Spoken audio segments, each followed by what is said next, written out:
요즘 그 나라 살림이 많이 어렵죠. 예, 지금 상황이 그렇게 만만치는 않은 것 같습니다. 예, 마치 이제 이런 것 같아요. 이제 쓸 돈은 많은데 고가는 비어 있고 또 벌이는 그렇다고 또 좋냐 그렇다니 벌이도 시원치 않고 지금 이런 양상 아닙니까? 그러면 이게 쉽게 접근하면 그런 거 아닙니까? 예를 들면 벌이가 시원치 않다. 그러면 이제 어떻게 벌이를 좀 늘릴 것인가? 여러분 성장률 문제겠죠. 근데 이제 성장률도 가장 이제 근간이 되는 이제 잠재 성장률이 있을 것이고 또 경제 성장률이 또 있을 텐데 당장에 무슨 이제 단기적으로 대응하기 위해서 성장률을 좀 높이기 위한 방안도 있을 거고 또 근본적으로 잠재 성장률을 높이는 방안이 있어야 될 것인데 때로는 이게 충돌될 수도 있죠. 그렇지 않습니까? 예, 뭐 단기적으로 또 성장을 올리다 보면은 잠재적인 성장률 높이지 않는 단기 성장률을 높이는 것은 충돌이 될 수 있다고 봐요. 그렇죠. 네. 그래서 저는 조금 고통스럽더라도 현재 우리가 지난 정부 3년 동안 사실은 저는 뭐 정치, 경제, 사회, 문화, 외교 모든 분야의 암흑기였다고 생각합니다. 그 암흑기의 실상에 대해서 국가는 이렇게 텅텅 비어 있고 벌이는 시원찮게 돼버렸고 또 쓸 돈은 많아진 이런 상황에 대해서 경제 당국은 냉정하게 국민들에게 소상히 먼저 보고를 하고 시작해야 된다고 저는 생각합니다. 그렇지 않으면 국민들에게 우리가 어디에서 출발하는지를 제대로 알 수 없게 될 거기 때문에 그렇거든요. 그래서 저는 장관께서 혹시 후보자께 취임을 하시면 네. 이 문제에 대해서 정확하게 좀 정리를 하셔가지고 국민들에게 먼저 소상하게 보고하시고 네. 시작하는 것을 좀 권유드리겠습니다. 그렇게 예, 잘 알겠습니다. 예, 그렇게 해주시고요. 네. 자, 그러면 아까 후보자가 그 모두 발언에서도 이제 우리의 성장 잠재 약화가 가장 큰 문제다 이렇게 진단하셨습니다. 그러면 그 잠재 성장률의 약화 이 원인을 어디서 찾고 계십니까? 그러니까 지금 잠재 성장률 결정되는 게 노동, 자본, 기술. 근데 기술 지금 떨어지고 있습니다. 노동 투입 인구가 줄어들고 생산 인구가 줄어드는 것도 또 떨어지고 생산성도 떨어지니까 또 떨어지고 있습니다. 자본도 최근에 기업 환경 여건으로 자본 투입도 떨어지고 있습니다. 세 가지가 다 떨어지니까 성장률이 잠재 성장률이 급격하게 떨어지는 겁니다. 이걸 끌어올리는 방법이 뭐냐? 저는 제가 생각할 때는 진짜 초혁신 경제로 가야 됩니다. 그래서 초혁신 경제. 네, 예. 그래서 이게 기술을 확실하게 올리면은요. 자본 투입도 늘어나게 됩니다. 수입이 늘어나니까요. 노동의 생산성도 올라가게 됩니다. 그래서 AI를 활용한 게 한국한테는 가장 비전이 있다. 한국 기반이 가장 좋습니다. 특히 AX는 한국은 암묵지라고 해가지고 우리가 제조업을 해오면서 쌓인 노하우가 있습니다. 이걸 잘 활용하면은 저는 할 수 있다. 예, 이렇게 알겠습니다. 생각합니다. 자, 그러면 어쨌든 노동 생산성도 높이고 자본, 뭐 생산성 다 이런 것들 높여 나가야 되는데, 네.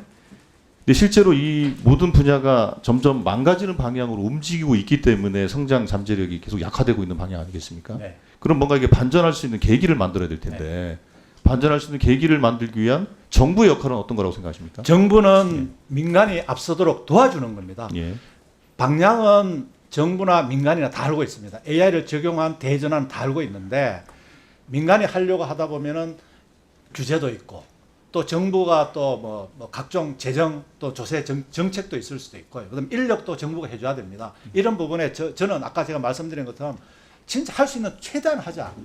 진짜 최대한 이건 목숨 걸고 해야 됩니다. 알겠습니다. 지금 한국 상황에서는 그래서 정부가 해야 될 것은 제도를 그러니까 규제 제도 같은 걸 제도를 정비한다든지 아니면 재정을 적극적으로 활용해서 마중물 역할을 해준다든지 뭐 이런 역할이 그렇죠. 인력 공급이라든지 뭐 인재 양성 육성 뭐 시스템을 잘 만든다 이런 거 아니겠습니까?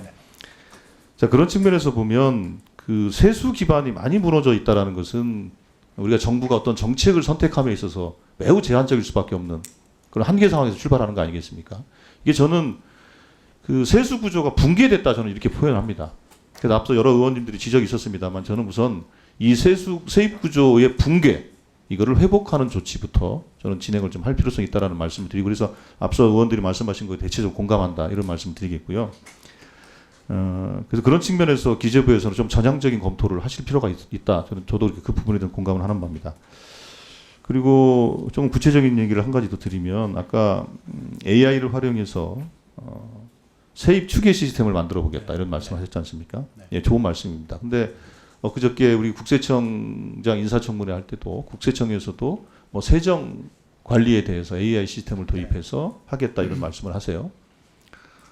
다 좋은 얘기인데요. 근데 문제는 이 AI가 어떤 문제를 해결함에 있어서 알리바이가 되면 안 됩니다. 그게 안 갖춰지면 어렵다. 그게 안 갖춰지면 쉽지 않다. 그러니까 결국에는 AI 시스템을 구축하려면 많은 돈이 들어갈 수밖에 없지 않습니까? 국세청 같은 경우에는 그 세정 시스템을 AI 전환하는데 한 1,200억 정도의 예산이 필요하다고 그래요. 혹시 그 세수 추계 시스템은 어느 정도 예산이 들어가는지 추계가 돼 있습니까? 아마 국세청 시스템은 굉장히 큽니다. 그죠. 크지만은 저희들은 뭐 어느 정도 지금 추산 혹시 뭐 실무자 뭐 답변할 수 있습니까? 없습니까? 아직은 구체적인 거는? 네, 근데 지금 그게요. 아니 그러니까 전해 주시라고. 근데 그거는 이제 ISP라고 해봐야 되는데 예, 그게 알겠습니다. 많이 들어가지 아직은 구축한 게 아니고. 자, 그래서 네. 제가 드리는 말씀은 그거예요. 그러니까 AI 시대, AI 전환이라는 것은 반드시 필요한 일이에요. 네. 다 해야 되는 일입니다. 그런데 모든 복잡하고 핵심적인 현안과 문제들을 다 AI 시스템이 도입되어야 해결된다라고 AI 핑계를 대는 구조로 가서는 곤란하겠다. 이게 제가 드리고 싶고 지적하고 싶은 말씀입니다. 네. 결국에는 그 시스템을 짜는 것도 사람이고 그걸 운영하는 것도 사람입니다. 기본적으로 사람들이 그 문제를 진단하고 해결할 수 있는 능력과 의지와 역량을 키워나갈 때 아까 말씀하신 것 AI가 노동 생산성을 높여주는 방향으로 가는 거고 어떤 문제 해결 능력을 높여주는 방향으로 가게 되는 거거든요. 그래서 특히 이제 이제 기재부 장관 부총리를 겸하고 계시기 때문에 특히 경제부처든 혹은 뭐 사실 뭐 사회부처도 마찬가지죠. 네, 모든 부처에서 어떤 AI 정보를 도입하는 어떤 문제를 해결하기 위해서 AI 정보를 도입할 때 반드시 이 원칙에 대해서 정확히 좀 인지하면서 할 수 있도록 네. 그렇게 좀 생각을 좀 해주셨으면 좋겠습니다. 네, 의원님 말씀에 전적으로 공감을 하고요. 제가 말씀드리는 거는 AI 대전환에 있어서는 이게 진짜 해봐야 됩니다. 지금은 저 젠슨 황이 금년 1월 6일 날 피지컬 AI 대전환을 얘기했는데요. 각 나라가 엄청난 속도로 가고 있는데 한국도 저는 실행을 하자. 실행하는데 문제가 뭐냐? 문제를 해결하고 인력이 필요하면 인력도 과감하게 투입하고 해볼 겁니다. 그래서 첫 술에 배 부를 수는 없겠지만 타겟팅을 정확하게 해서 그 타겟팅을 해결할 수 있는 모든 역량을 해결해 주는 문제 해결형으로 가면은 저는 가능하다. 대한민국 가능하다고 생각합니다.